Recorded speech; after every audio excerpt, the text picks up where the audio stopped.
Hey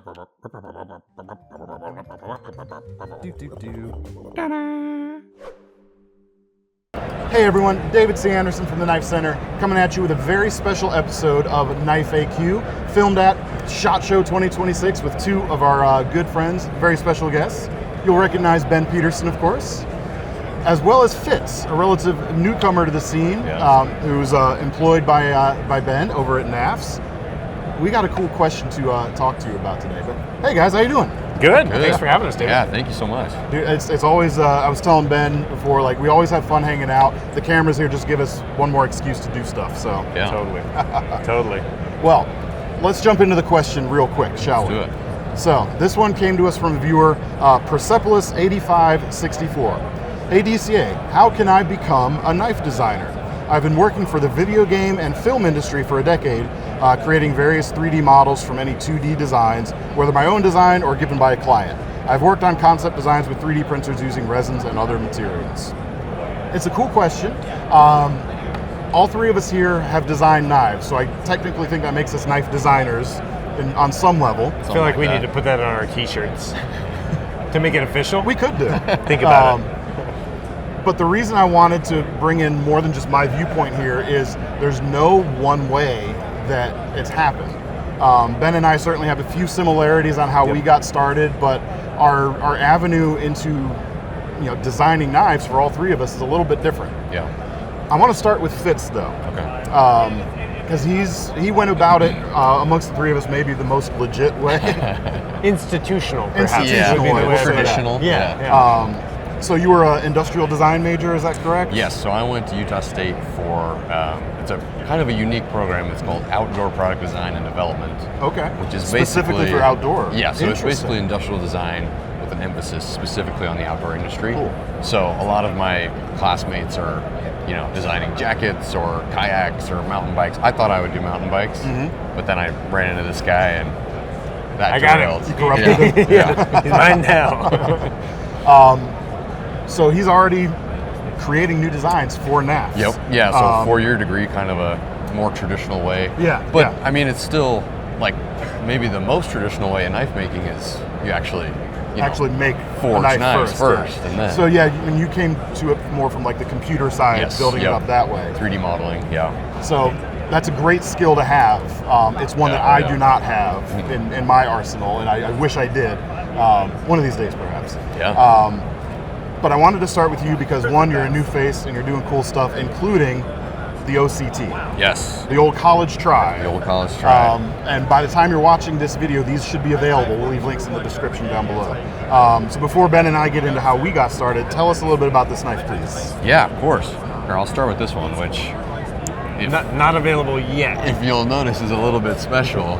So it's called the old college try because I designed it while I was in college of Utah State. I started at Knafs the summer between my sophomore and junior year, just kind of as an intern, and then as I graduated this last spring, came on full time. So this one was really fun to tell everybody about and market because it's a cool story. And it's so personal to you too, Yes. because like you were there you're not making anything up. It was a little weird at times because I was like, wow, this is like a Kickstarter for me. Right. But yeah, a lot of fun. Well, and you've got a great mentor from the marketing side in Ben, because that's one thing if we talk about like traditional knife makers, not to veer too far off topic, is knife makers are usually great at making knives, but terrible at everything else related to the knife making business, including marketing and et cetera. Not naming any names, but yeah, you've got a good mentor. This over to here. me was super fun because it was like Fitz, go wild. Try stuff, do stuff, and I'm probably about halfway through the project. I'm like, what are we going to call this thing? And I kind of like started looking at names because I feel like everything has to have a story. Of course. And I'm like, okay, you're in college. Like, what's like a college word or phrase? And it's like, oh, give it the old college try. You know, and the phrase actually means like swinging for the fences on like an impossible quest. Right. Which I think in some ways that's what knife design is like you're going to throw something for your brain out into the world.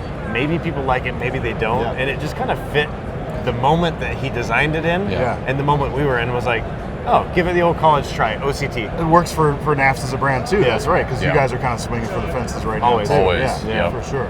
Yeah. So aluminum, 14C28N for the blade steel. Yep, 1.9 inch blade. We wanted to make another small knife for restrictive workplaces. And part of my thinking was, I wouldn't encourage you to carry it on a college campus, but I carried these samples around and it's small enough that nobody really gets mad at you. But you also went to a college that was like an ag college. Yes, we were definitely an Right, agricultural school. Yeah, not uncommon to see people with pocket knives. Well, and then you mentioned this version as well. Yeah. The KnifeCenter exclusive version of the O.C.T. Yep. If it's not available at the exact same time as the standard version, it's like right behind it. So, Yeah. Fully up to date, whatever's is going to be in the links below. Yeah, this one's a lot of fun. We went with like a little more subdued on this one, and a bump up in the blade steel to S35. Yep. Just to give another flavor. And it's cool to be doing an exclusive with you guys. Dude, So. Oh, it's the best. this is our first KnifeCenter exclusive. It is. Yeah. Yes, it is. That indeed. is super fun to me. Apart from the bandana that we did. We did it. Yeah. We did it.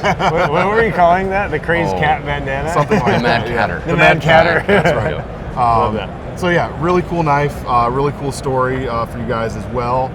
You guys are launching the Yuti as Yep. well, which is another of your designs. Yep, it's the that, Yuti. That'll hit KnifeCenter probably September-ish. Yeah. Right. And, as a small business, we tend to launch in different ways, right? Like, we get excited about doing the exclusives. And I think this is an important thing about knife design.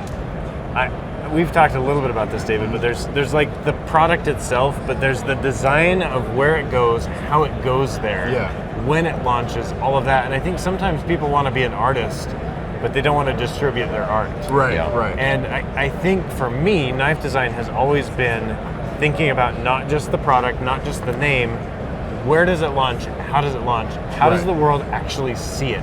That becomes into the marketing side of it. Correct. Because designing a knife, in some ways, when you look at the big picture of selling knives, design part is almost the easier part, Oh yeah. because you can anyone can be a knife designer. Anyone who draws a knife on a page, you've kind of designed a knife. Yeah. But for it to be successful and move forward, that is a whole nother ballgame.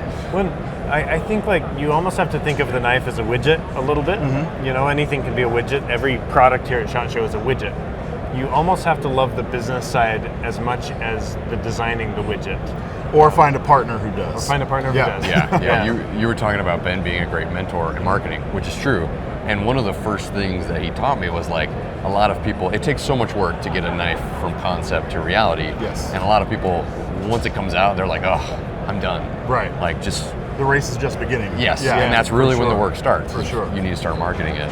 But like to our questioner on the design aspect specifically, there's an element to your story which is true, I think, of any knife designer who's had any degree of success. There's an element of luck as well. Yes. You were Yeah. lucky to cross paths with Ben, and something came out of it. None of us have gotten here to where we are now on our own. We've been lucky to be in the right place at the right time in some cases. Yep. But you got to be ready to take advantage of those situations when the opportunity arises. If I might add to that, I think you're absolutely right about that element of luck. TJ Swartz, good friend. He's just been so diligent in the knife industry for so long. He had this idea. He's like in Hawaii, he calls Ken Onion. He'd never met Ken Onion. Ken's like, sure, come on over. I want to see what you're working on. Talk about old college try, swinging for the fences. Yeah, Right, and right. I think that sometimes that networking aspect and like that mentorship and like finding people that understand what you're trying to do and have been there is so critical to the entire process. Like we just finished the Little Lulu. This is our first in-house made knife. Right. We went to Chris Reeve Knives. Tim Reeve taught us how to cup wheel grind. We went to TJ Swartz's shop and asked a million questions and axial knives. And like, I think if you think that you're going to show up and be a knife designer overnight and have friends and contacts, you can. But I mean, even like Colby at Axial, he called me 5 years ago and he's like, hey, I want to import these knives. And I'm like, yeah, let me explain how this industry works. Right. And then 5 years later, he was mentoring us on Right. manufacturing. Yeah. I think this industry is very much like scratch each other's backs in ways that you grow together, and it's huge. Like It's any important. industry, there's going to be some players who might not want to, be as giving with their time or anything. But I found that to be true for me as well. The amount of graciousness I've been given by people in the industry that has allowed me to then do what I'm doing now, Yeah. it's unreal.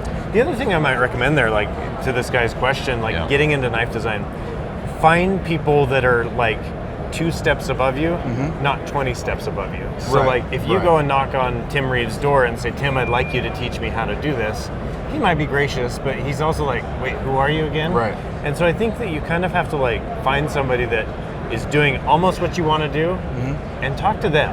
Yeah. Because I think sometimes you want to jump to the top of the level, and it takes time. Yeah. Like, David, how many years have you been to SHOT Show? Started coming in 2019. 2019, so you're on year 7? Yeah. So every minute you've spent in this room is a penny in a piggy bank. For sure. And then when you go say, hey, this is my new knife design, or hey, MKM, they know exactly who you are. Yep. They've spent time with you. They know how you operate. Yeah.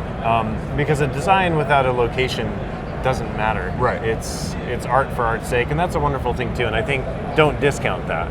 For sure. But you really have to think about the relationships, because nobody operates solo in this industry. Absolutely. Well, kind of piggybacking a little bit to what you're saying there about how many years we've been coming here. Ben and I met when you were working for CRKT during that period, so it's been quite a number of years. So we've kind of established relationships over the years. And you were a writer at the time. I was a writer right? at the time, yeah, exactly. That was our introduction. And the thing with building any kind of network is part of it, but also that is part of the way you kind of demonstrate your value to these like manufacturing partners. Yes. And if you don't have kind of the same background, at the end of the day, it's a knife business. Yep. You know, It's you might be creating things for you know, expression's sake, and that's wonderful. But unless the business case makes sense, it's not going to work out. And there's a certain element to this question that I've always thought about is, if you want to convince a manufacturer to work with you on your design, it helps if they know you're an established quantity, but you have to kind of have an audience. Yep. And there's many ways to do that. A custom knife maker could have a word of mouth audience going back years and is this respected name. It could be, you know, an influencer that has built this audience.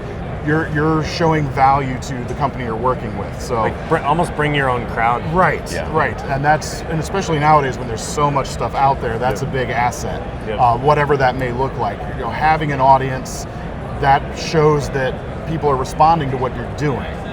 If you just design a knife and you're, not to be disparaging, if you're a nobody, that's you know, It's great. You got to start. You got somewhere. to start somewhere. If you just show up and you're you know, someone, and you show someone a design, it could go somewhere, but it's a lot harder to kind of break through. You know, that thing. It's interesting. Just yesterday, so we're sitting in the We and Civivi booth. They were kind enough to loan us their booth for the conversation.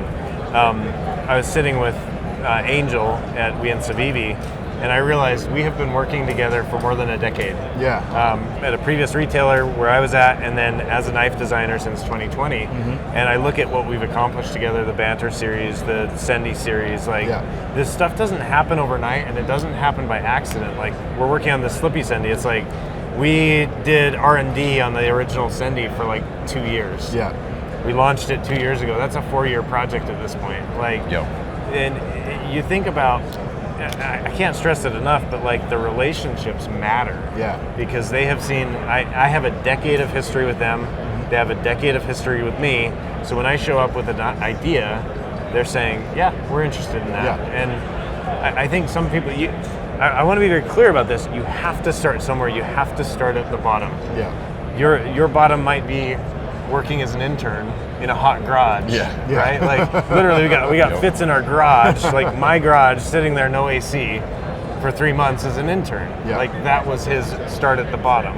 For me, it was standing in the CRKT booth and lugging a camera around SHOT Show for like 5-6 years. Like, and for me, it was sending a cold call email to a blog that was kind of just getting off the ground and asking if they were looking for writers. And it was like, I want to do something. Right. And And I think some people want to skip to the top, and certainly there are people who have. But I think the reality is, where are you now? And take a few steps into the dark and make it work. So I love that question, by the way. I get that question often. It's a great one. So we've talked about sort of like the philosophical side of it, but let's get into like nuts and bolts. Like, you know, your first design that came out, the Banter, with We Knife Company, who, you know, again, graciously lent us some space here to film this. what led you to like want to design a knife, first of all? And what were sort of like the nuts and bolts steps you took to become a knife designer? If we steer it back towards the question just a little bit. I feel like I just like, it was almost like a boat was leaving the harbor and I like stumbled onto it. Then I'm like, oh, we're going to sea. Okay, that's great. Yeah. No, so I had these ideas about this knife poster that I designed. So it's a 24-inch by 36-inch knife poster. Available at KnifeCenter.com. Yeah. I wanted to dump everything in my brain into one place. Because like, it was the age of infographics at the time where like, you could just like learn a lot of stuff about one thing really quickly. And I was like, well, what if I made a poster? And so I'm designing this poster in like Adobe Illustrator. So that might be another thing that I would recommend is like, have some skills. Like for me, knowing Adobe Illustrator has been critical because I can like designing the poster was an Illustrator, and as I was designing it, I'm like, I need a knife as a centerpiece. Right. And so I started drawing it up, saying, okay, what features would I like to show? That was actually the first knife I ever drew. Right. I now look at it, I'm like, that is a really terrible knife. And it's all Sorry, No, it was a different We one. never made it. Oh, okay, I got you. We never made it. And we should never make it. We never should. Yeah. It's got issues. I really want to see it now. But if we ever do, though, we're going to call it the poster child, just because it's on the poster. But as I drew that, it was like, oh, this is interesting. Right. Like, I don't think I'd ever considered designing a knife. And so after the poster was done, I actually approached Wee and Savivi and said, would you ever consider me designing a knife for you? And they were like, absolutely. And there was some kind of conflict of interest at the time, couldn't do it. But as soon as that conflict went away, they called me and they're like, we're ready. That's awesome. And they're like, we want to make that knife on the poster. And I said, hold on. Have you considered? Right. And that's where the banter came from, is like being able to say, I drew this, I can see that it has issues. Now, what would I rather do? And taking the pieces and parts and the places I've been and putting them into one single product has been really fun. That's what the banter was for me. Yeah. So. And it's really cool. So like, you're bringing like the technical skills that you have, which is Adobe Illustrator. Yeah. Which I work similarly because the stuff I've been able to submit for my designs has all essentially been two-dimensional as well. But for some people, you don't even have to know that much. You know, because if Bob Terzola is a great example. Yeah. And so are many countless others. Like the stories you'll hear from knife companies that said, so-and-so famous knife designer just sketched something on a napkin and we made it. Yeah. And it's because they trust the person, we trusted you, and they had an audience, they had a customer base. Right. And so it's like, yeah, we'll do that. Like you kind of work with the skills you've got. Yeah. Well, that designer probably had, so many hours of sketching on napkins. Oh yeah, sketching experience. So like, so they were you ready. kind of knew what was going to work. Yeah. Yeah, and I just think, bring what you've got. If you have an audience, bring that. If you know Adobe Illustrator, bring that. But I think another point that I tell people ask me this question, and sometimes I will say, be cautious of making your hobby your day job. Yes, yeah. If you want to enjoy your hobby, Yeah. just be careful with that, because I think some people are like, I really want to design a knife. But if you don't want to do that for work, if you want to suck all the joy out of it some days, do it as a job. Well, and you have to be ready for, my job description is product designer and developer, but really, 5-10% of my time is design, The actual sketching, yeah. It's so much work to actually bring it from the sketch to real life. Yeah. And you have to enjoy that work too, because that's most of it. It's the same thing with your one-man shop knife maker. You're going to spend way less time making knives than you are answering emails, paying bills, buying supplies, Cleaning the shop, making sure the website's up to date, all of that other stuff. So. Yeah. But it's a good point about the hobby thing, because I've obviously kind of made my hobby my career too. But the knife design stuff I'm doing is independent of KnifeCenter. And I'm glad that they don't see it as a conflict of interest, and so I'm able to do that stuff in my off time, not at work. Not at work, boss. Are you watching, bosses? But my thing kind of sprung. We talked about luck a little bit earlier. I'm going to bring that back into play here. I was writing for the blog at the time and had one of these moments of clarity where I knew I wanted to be more into the knife industry somehow, and I didn't even quite know what that looked like at the time. But I had this thing kicking around in my head for a design that I hadn't designed it yet, but I wanted this camp knife that could do kitchen knife things also. and I'd been looking for it for years, and I could never find it. Could never find a product that did what I wanted, and that's what inspired me to eventually design my Nordsmith Canteen knife, which I'm extremely fortunate to have had mentorship by LT Wright, who made your original Lulu, of course. Our large Lulu. Large Lulu, sorry. Yep. I had known LT from the blog. He trusted me because of the reviews I had done for them at the blog, and he knew I knew what I was doing. And when I told him I kind of had this idea, I wasn't even asking LT to make it. I was just bouncing ideas off of him. And LT's like, "You want me to make you a prototype?" And it was kind of like there was this raft moving, and I jumped onto it. Yeah. You jumped. I stumbled like a dead fish. Dragged a little bit. Dragged into it. But you had the contacts. You had the ability to walk into that situation with, I call it social cachet, to be able to make that work. Yeah. And I think that's so critical. Well, and I'm sure you also had certain skills. You talked about skills earlier, and I think that kind of goes into the luck a little bit. Because, yes, the way I came to Knafs was my dad ran into Ben at church or something, and my dad found out what he did, and Ben was like, "I need someone to do 3D modeling," and my dad was like, "My son can do that." Amazing. Yeah. And so I had that skill, but then that was just a contract thing. But then you absolutely earned it. About 9 months later, Ben was like, "I'm thinking about hiring an intern. Would you be interested in this?" And I think part of why I got that was not even my design anything. Yes, I was a design student, but I also spent time in a machine shop working this laser engraver, and so I had these weird random skills that kind of apply to this little startup. So just that opportunity lined up with some weird skill. They say a lot of luck is involved, but when opportunity knocks, you still have to be the one to open the door. You have to execute, But I kind of believe in make your own luck too. You wouldn't have a relationship with LT Wright if you hadn't sent that email to be a writer. Right.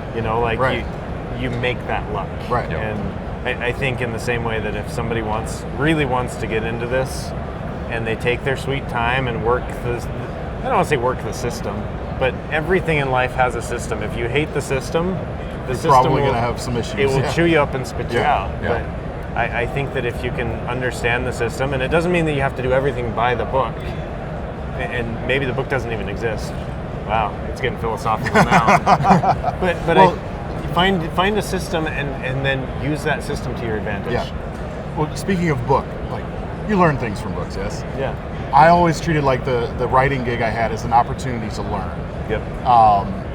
As my friend Ethan Becker tells me, every knife you pick up has something to teach you. Yeah. It might be what not to do, but every knife you pick up has something to teach you. And I've always strived to continue learning. I went to school for graphic design. I kind of wish now I went for industrial design. That would help me with what I'm doing now. But so I use Illustrator a lot, vector graphics program to do the two-dimensional stuff.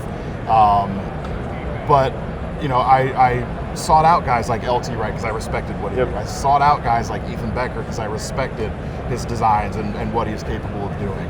And when LT started, kicking around with we could help you out with this, I was very fortunate. I know they say no to a lot of people nowadays because they've recognized how good he is at what he does. But I made LT teach me how to grind a knife. Cool. I made him do it. I say he ran a class and I paid him to go do it. But but LT taught me how to grind a knife by hand, and we, those skills, you learn. The more you learn, the more you're able to apply what you've learned to a better design. Yeah. So to all, apologies to all the real hands-on custom knife makers. I only have a little taste of that with my hand grinding experience because it is rudimentary at best. But I got good enough where I could make my own prototypes. Cool. I wouldn't say they were finished quality that were sellable, but it got the point across, which we were then able to take to the next step. So apply the skills you have, but never stop trying to get new skills. Yeah, totally. If you're trying to be a knife designer, quote unquote, you're never done learning. Yeah. And always try to bring more to it. I agree. Yeah. David, I have a question for you. You sir. haven't picked up a single one of your knives on the table. not offended, but I know the people at home want to see what you like. What did you pick? So what did you pick, and what's on the table, and well, why? opportunity when opportunity knocks, right? Yeah. I've had my Nordsmith knives brand since 2016 is when I launched that. So I guess it's 10 years of that. Wow. It's taken a significant back burner to the KnifeCenter stuff because a lot of my knife energy is taken up during the day. Yeah. Igor Bortolussi at MKM Knives actually approached me and you at the same time to design a knife for MKM. Yeah. And I kind of wasn't seeking that out at the time either, but when opportunity knocks, I didn't want to walk by the door. I said, all right, I'm going to open this door. And the Pocket Tango was the design we came up with for MKM. And this is kind of an offshoot of one of the Nordsmith designs that I did earlier.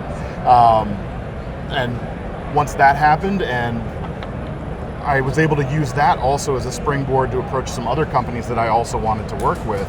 And I've been extremely fortunate that no one has said no to me yet. Cool. Which is kind of like, someone should have said no to me by now, but so I'm very fortunate in that regard. So I've got my CJRB Maximal line at SHOT Show. The Mega Maximal just debuted. I've got the larger version. It's downstairs at their booth. I don't have it here in front of me. Yeah, I need to see that. Igor and I are continuing to work together on Igor's new brand, Straight Line EDC. Cool. And we just launched a new Pocket Tango blade shape and the Bolero with MKM as well. All of these cool. these should be available soon if they're not already by the time. KnifeCenter.com. All right. Side quest. Ooh, I love a good side quest. Knife design is one thing. Knife naming is another. Oh, I love it so much. Oh no. I guess you don't have to be good at finding a name for a knife to be a good knife designer, but that will help. I just think everything is story, right? Like, I have 4 children, and naming each of them was an absolute delight to me because number one, it's a negotiation with your spouse. Of course. So naming my children was like, I like this name. Well, do you like this? Oh, you had a kid in elementary school that picked their nose and was named Jason or whatever. Take that off the list. Jason. Jason's watching this, I'm sure. But like, there's history in names, and I think when you can bring in story to a name, it becomes very critical. But you also have to be able to get the trademark on it. Right. So I tried to name a knife Cedar. In fact, the Sendy was supposed to be Cedar. Yeah. And it wasn't a trademarkable name. Other people had already used it. But basically, Civivi said, you can't use that name just out of... We're not going to go for it. They're not going to go for it. And so I was like, forget it, let's just send it. I was like, let's get Sendy with it. There it is. And so I think sometimes you want something to be the best name of all time, but really so some tricks. I like to name 2 syllables. I like, the O.C.T is an exception. Yeah. UT, Banter, Sendy, Lulu. I try to do 2 syllables for a couple reasons. Number one, it's a little more memorable in English. And number 2, it engraves easier on a knife usually. Although there is a name that we just found that's very long, and it just happens to be 2 syllables. But you can do an easy US... Boudreaux. That's a lot of letters. Yeah. It is a lot of letters. But you can do a search on the USPTO website, that's US Patent and Trademark Office website, to see in the knife category, Class 8. This is getting nerdy, but here we are. You're deep into the nerd factor here. To see if there's a knife that has a trademark on that name, and then you can decide, do I want to pursue this or not? Yeah. And I love knife naming. Like, if I could just sit there and knife name all day, I would. There's something so satisfying when you get to something that you feel like is right. Yeah. You're like, that's the name. And then your dreams get crushed when you realize you can't use it. It's but already still. been used. Yep. Well, and like the name Yuti, like Fitz and I sat there with the name on this thing for like probably 6-8 months. And we were just like, it's a utility knife. Like, it doesn't deserve some magnanimous name. Yeah. And eventually we landed on Yuti, which kind of sounds like UTI, but it's not. Let's be clear, it's not an infection. You're good. It's got a Y. It's got a Y. Yuti with a Y. Yep, Yuti with a Y. But I think even leaning into that, like, it's not a UTI. In our campaign on this thing, we're like, kind of cheeky about it, you know? And I think you can do things like that. You just kind of have to own it. Yeah, and for sure. it becomes fun and interesting, and you can build story around it. I think my favorite thing about knife design is the story, right? Like, the Little Lulu is named after Lulu Pass in Montana. It's a place that I love to go and ride four-wheelers and like have campfires, and like I have memories there. And it's like, what fun is it to carry something that has that significance to me? Yeah, so for sure. I would love to hear how you name knives, because I'm terrible at it. I think Ben has probably named every knife that I've designed, because that is true. We'll know you've become a Jedi Knight, yeah, not a Padawan, when you can name your own knife. Because starting off, I was like, let's go, I want to design everything I can, and Ben would kind of be like, whoa, whoa, whoa, slow down. Right. What's the story? Right. Now, like, I'm fully bought in. I love the storytelling behind designs, and I think I'm getting better at that storytelling, but I just can't name anything, honestly. And what's your process? So my first knife name, the Canteen knife, not a very evocative name. Canteen, 2 syllables. But it's a descriptive name. Yeah. So like any Boy Scout, any camper who's been to any kind of summer camp, you have the canteen at camp. Not your water bottle, the place you go to get snacks. And this was a camp knife that could do kitchen knife stuff. So it was like the great, love that. A good synthesis there. I do try to be a little more evocative now. Things like my second knife design was the Pilgrim, because it was the knife was the right size to take with you on any journey. So there's a bit of that. I really like the Digger has a kind of fun story. Of course. Like I said, I designed this with Igor, David plus Igor, D-Gor, Digger. That's literally it. That's amazing. So it's our 2 names squished together. That's pretty cool. And Igor opened the door for me for the production collaborations with MKM. So it was cool to kind of have the story of that be our continued working together. Why didn't you call it the D-Gor? Because that sounds weird. Better than Yuti. The Maximal is kind of a descriptive name as well, like Canteen knife, because it's something I wanted to design. Not Maximal because it's the Maximal, but because I designed it for like the biggest cross section of the population. If there could only be one folding knife on the market, I would want it to look something like this. Because it would work well for the maximum amount of people. And that's a cool story that goes into it. Yeah, I like that. The Pocket Tango, I like that because it's kind of like your everyday dance partner. And it's a pocket fixed blade. It's designed to be there every day. It's got these flowing lines like the Tango. Do you dance the Tango, David? Oh, no. I would pay money. I would dare say that the good people watching at home would pay money to watch you dance the Tango. I'd pay you more money to not have to do it. I think I could get a fund going, and you would go out of business, good sir. How many likes?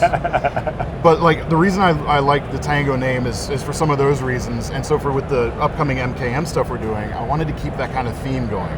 Tango is a dance style. It's also a style of music. The new Bolero is also a Spanish dance, and it is also a classical piece of music. And the classical piece by Ravel deals with like taking a theme and evolving it through the piece. So I'm evolving the Pocket Tango into the Bolero. Love that. And there's some other stuff coming up too, where it's kind of like that same. There's sort of a thematic thing wrapping up all of my designs with MKM together on that respect. So I love how nerdy this all gets. I hope you guys do too. If they're still watching at this point, it certainly does appeal to me. If they're still watching, my Venmo. How much money are we going to raise for this Tango? No. Naming is cool, and I don't know that I have like a specific way I do it either, but like I think on something till it feels right and then kind of apply it as it goes around. Some of it, like I said, is like the instruction manual, the canteen knife, the Maximal. That's kind of describing very clearly what it is. The use case, the Pocket Tango, the Bolero, maybe a little bit less so. But they've got a nice ring to it. And importantly, they're all things where I can say the word and then you can go type it into a search engine without misspelling it. That's really critical. Really, in the modern day and age when things are marketed on the internet, it's got to be something that everyone can spell. It matters. It does matter. And the theming is huge too. We should probably talk about themes because that's huge for us as well. I mean, pretty much our entire product line is Lulu or Lander. Now we're branching out a little bit, but I'm sure we will continue to theme our stuff. I love the idea, and we don't have a good example of this on the table, but this is Lander 5. I love the game of saying what's next in the Lander line. Right. Because once you have mind share around a product, right, that mind share carries over to the next product in that line. For sure. The Pocket Tango, the Neck Tango, the Backpack Tango, like you don't have to reset what is a Tango. Right. Yeah. Right. I love that part of it. Yeah. It's really fun to me. There may be some future Tango things, and I think that's a pretty cool name I got for that too. It is funny that, like, in my mind, when I'm thinking like Maximal or Canteen knife, it's like it's the instruction manual basically. Yeah. I know you guys already had a product called the Launchpad. Yes. But like, how like in my mind, like this knife could be perfectly named as the Launchpad because it's like that first knife or whatever. Yeah. But that's the knife name nerdery and me and working its way out. I think that's the joy of this particular industry is like we get to be nerds. And get paid for it. Yeah, and maybe like because I'll have people ask like, how do I get into knives? I want to work in the industry, and I respect that a lot, and we need people that want to work in this industry. But I think if you can be a nerd about whatever you do, that makes you good at that thing. Yeah, be passionate. Yeah. Be a nerd, but identify your skills. Yeah. And find where those two things can fit. A skilled nerd. Yeah. Skilled nerd, yeah. You know, if you're not good at marketing, don't apply to a marketing job. You know, exactly. Yeah, anyway. No, I so appreciate that about this industry is the nerdery is so fun. It's useful in this industry. Yeah. That's all I got. Thanks for having us, Yeah, David. this was great. What a delight. Definitely podcast style, but It's enjoyable. working, man. It's working. We should do this more often. As I always say, every time we do one of Yeah. these. Thanks for having us on. Thanks for making some time out of your busy SHOT Show schedule. Thanks, Thomas, for filming and taking time out from our busy SHOT Show schedule. Anyway, folks, this is the FAQ series. Make sure to leave your questions down in the comments. Usually we answer several questions during an episode if you're new to this series instead of just one longer free-ranging conversation. But it seemed like a wasted opportunity to not do that while we're both that's how it goes. all here. Yeah. I love it. Thank you. Leave your questions in the comments and check out links in the description to all these knives where we can in the description as well. And make sure to check out all our SHOT Show coverage if you haven't seen it yet. There's a lot of cool stuff to take a look at.